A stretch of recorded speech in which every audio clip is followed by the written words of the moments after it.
There is a major effort taking place to curb free speech in this country, irrespective of our Constitution, our Bill of Rights. And free speech advocates say the United Nations has come down on precisely the wrong side.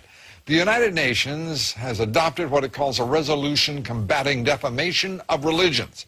The United Nations now wants to make that anti-blasphemy resolution binding on member nations, including, of course, our own.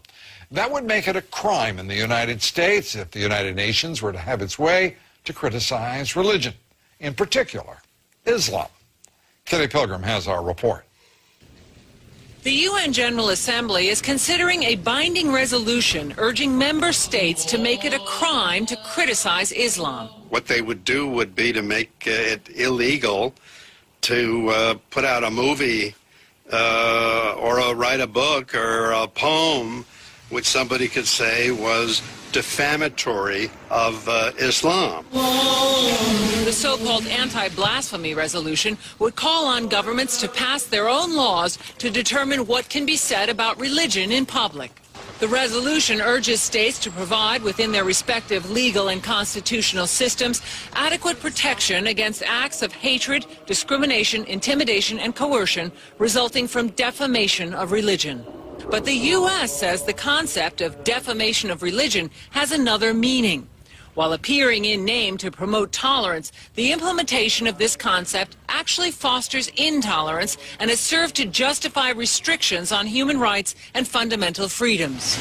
Even talking about the influence of Islam on terrorism could be called criminal under this resolution if adopted by an individual country. You are entitled to say that in America, but not if the UN has its way. They would criminalize that kind of practice, and they are trying to do it elsewhere around the world. A group of 57 Organization of Islamic Countries, the largest bloc at the United Nations, has been pushing it out of concern, it says, over anti-Islamic behavior, saying this resolution is a major step towards sensitizing the international community on the serious impact of defamation of religions. Last December, the General Assembly passed it as a non-binding resolution. And this year, a binding resolution is expected to be introduced as early as March. Human rights activists say its influence is already being felt. There have been a number of prominent cases, most recently in India, for instance, the editor of a newspaper was charged for reprinting an article that had initially been printed in the UK. While the article mentioned the three major religions, Christianity, Judaism, and Islam, the editor was arrested for, quote, hurting the religious feelings of Muslims. Now, essentially what this resolution would do is to urge countries to pass laws in their country which would be unconstitutional in the United States and basically violate the spirit of many Western judicial systems, Lou. Yeah, a couple of questions. One is, of those 57 nations supporting this resolution, how many of them are democracies? I couldn't tell you, but many of them are Islamic countries. Pakistan has led the charge on this and has tabled this resolution. So they're not democracies, and they're fascinated with their own precepts about what would constitute the way to run a nation, not like ours. Is there any discussion, or perhaps of simply, if the United Nations insists on doing this, sort of bulldozing the building, getting it out of the way, and letting them go find another place to live? It wasn't really discussed in my my discussions today. Well, perhaps we can raise that as an alternative to impinging on our constitutional liberties. Kitty Pilgrim, thank you very much. Appreciate it. From the United Nations. What a place. Well, joining me now with more on the UN effort to stifle free speech, to squelch it, really, is Christopher Hitchens. He's Vanity Fair columnist, author of God is Not Great, How Religion Poisons Everything. Christopher, I have to say, first, welcome. Great to have you back with us. Secondly, how dare these people attempt such a thing? Well, first, thank you for having me back. And second, look, the claim of Islam is that it is the last and final revelation from God to humanity. That's quite a big claim to make, that you don't need another book after the Quran. You don't need any more evidence. You don't need any more argument. It's all done for you. Now, that's okay if people want to claim that. But now they want to say, if you have any difficulty with this idea, if you have any doubts about it, you're not allowed to express them. Because if you do, you are insulting us. You're making us feel hurt. Now, just imagine those two claims put together. One, a fantastic claim, and the other, a fantastic claim that you can't challenge. That is totalitarianism defined. It's a rape and butchery of the First Amendment of our Constitution. It's also being joined, though, Christopher, by a lot of nations that are not Islamic, and there seems to be a strong move forward, and it's already, in point of fact, been approved at this level by the United Nations.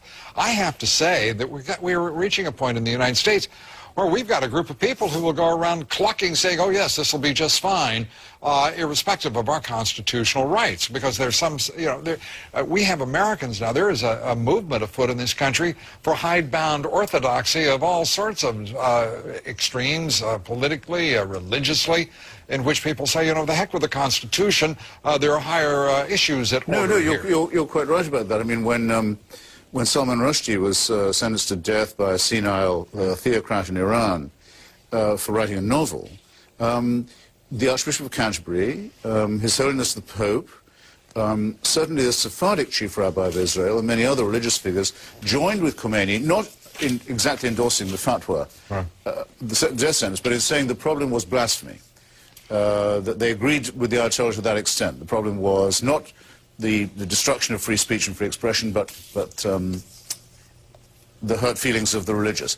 This is a common problem. In Britain, there's a blasphemy law that only protects Christians, for example. It's a big source of Muslim grievance. But when you clear away all these discrepancies, there's one overwhelming thing that's happening, and it's this. There are Muslims who are prepared to use violence at the drop of a hat if a cartoon is published in Denmark, if the Pope makes an off-the-cuff remark, a stupid one in my opinion, about Byzantium or the Crusades.